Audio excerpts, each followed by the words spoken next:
অমান্য করে দুষ্কৃতিকারী এবং সন্ত্রাসী তারা এইটার টার্গেট। টেবিল যতদিন পর্যন্ত শেষ না হবে ততদিন পর্যন্ত অপারেশন চলবে।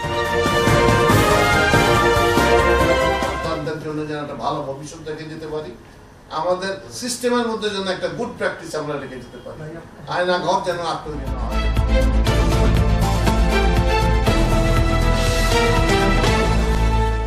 যতদিন দেশ থেকে শয়তান নির্মূল না হয় ততদিন অপারেশন ডেভিল হান্ট চলবে বলে জানিয়েছেন স্বরাষ্ট্র উপদেষ্টা জাহাঙ্গীর আলম চৌধুরী।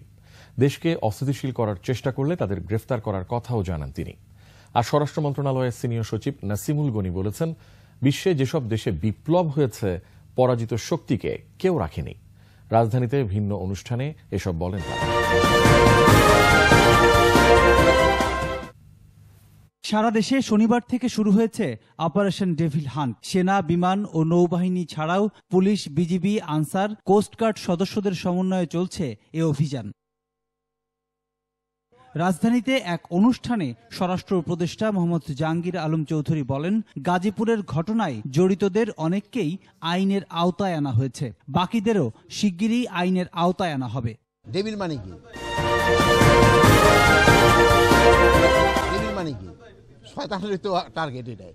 যারা দেশকে অস্থিতিশীল করার চেষ্টা করে, এই ক্ষেত্রে যারা আইন অমান্য করে দুষ্কৃতিকারী এবং সন্ত্রাসী তারা এইটার টার্গেট। ডেভিল যতদিন পর্যন্ত শেষ না হবে ততদিন পর্যন্ত অপারেশন চলবে। গাজীপুরে যারা এই ঘটনা ঘটাইছে তাদের অনেককেই আমাদের আইনের আওতায় নিয়ে আসা হয়েছে, অনেকে আইনের আওতায় নিয়ে আসা হয়েছে এবং যাদের আইনের আওতায় নেওয়া আনা হয় নাই তাদেরও খুব তাড়াতাড়ি আইনের আওতায় নিয়ে আসা হবে এবং তাদের যেন সর্বোচ্চ শাস্তি হয় এই ব্যবস্থা।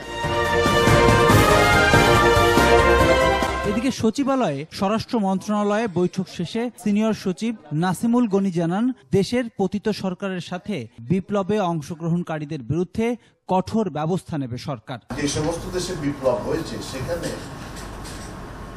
ওই পরাজিত শক্তিকে কেউ রাখেন, আমরা অতটা অমানবিক হতে পারিনি।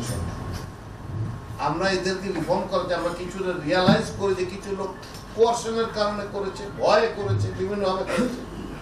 কিছু যারা ডাইহার্ড ছিল তারা পালিয়ে গেছে।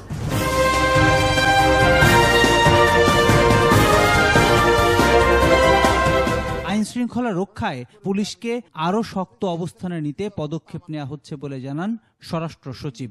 সন্তানদের জন্য যেন একটা ভালো ভবিষ্যৎ রেখে যেতে পারি, আমাদের সিস্টেমের মধ্যে যেন একটা গুড প্র্যাকটিস আমরা রেখে যেতে পারি, আয়না ঘর যেন তৈরি না হয়। যারা আইন অমান্য করে দুষ্কৃতিকারী এবং সন্ত্রাসী তারা এইটার টার্গেট। টেবিল যতদিন পর্যন্ত শেষ না হবে ততদিন পর্যন্ত অপারেশন চলবে। গাজীপুরে যারা এই ঘটনা ঘটাইছে তাদের অনেককেই আমাদের আইনের আওতায় নিয়ে আসা হয়েছে, অনেকে আইনের আওতায় নিয়ে আসা হয়েছে এবং যাদের আইনের আওতায় নেওয়া আনা হয় নাই তাদেরও খুব তাড়াতাড়ি আইনের আওতায় নিয়ে আসা হবে।